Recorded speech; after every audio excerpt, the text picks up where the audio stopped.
Hello, it's Miss Adele. We are going to read Corduroy by Don Freeman.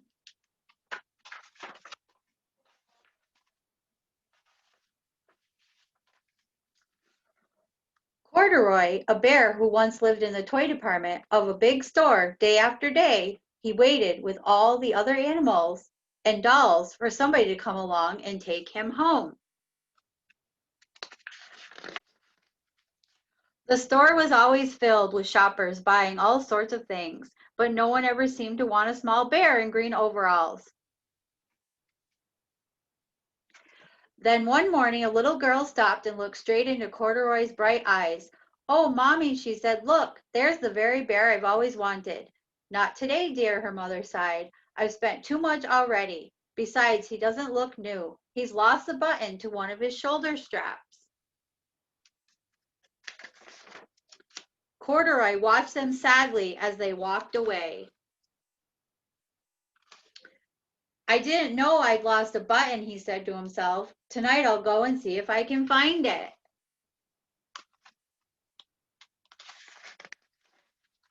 Late that evening, when all the shoppers had gone and the doors were shut and locked, Corduroy climbed carefully down from his shelf and began searching everywhere on the floor for his lost button. Suddenly, he felt the floor moving under him. Quite by accident, he had stepped onto an escalator, and up he went. Could this be a mountain, he wondered? I think I've always wanted to climb a mountain. He stepped off the escalator as it reached the next floor, and there before his eyes was a most amazing sight. Tables and chairs and lamps and sofas and rows of beds. "This must be a palace," Corduroy gasped. "I guess I've always wanted to live in a palace." He wandered around admiring the furniture. "This must be a bed," he said. "I've always wanted to sleep in a bed." And up he crawled onto a large, thick mattress. All at once he saw something small and round. "Why, here's my button," he cried, and he tried to pick it up, but like all the other buttons on the mattress, it was tied down tight. He yanked and pulled with both paws until pop! Off came the button, and off the mattress Corduroy toppled. Bang into a tall floor lamp. Over it fell with a crash. Corduroy didn't know it, but there was someone else awake in the store. The night watchman was going his rounds on the floor above. When he heard the crash, he came dashing down the escalator. "Now, who in the world did that?" he exclaimed. "Somebody must be hiding around here."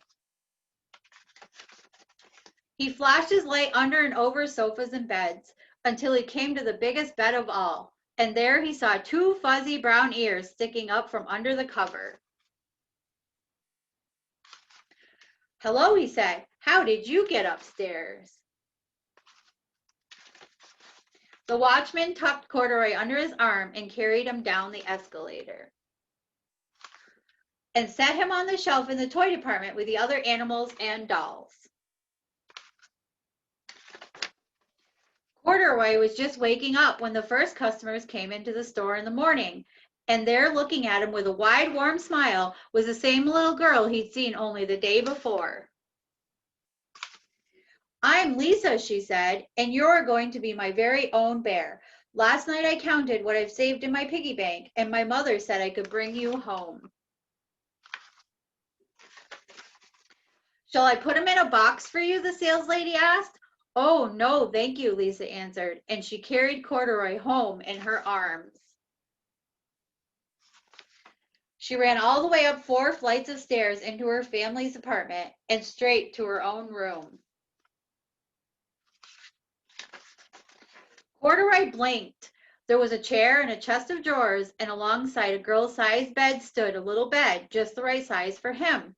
The room was small, nothing like that enormous palace in the department store. "This must be home," he said. "I know I've always wanted a home." Lisa sat down with Corduroy on her lap and began to sew a button on his overalls. "I like you the way you are," she said, "but you'll be more comfortable with your shoulder strap fastened."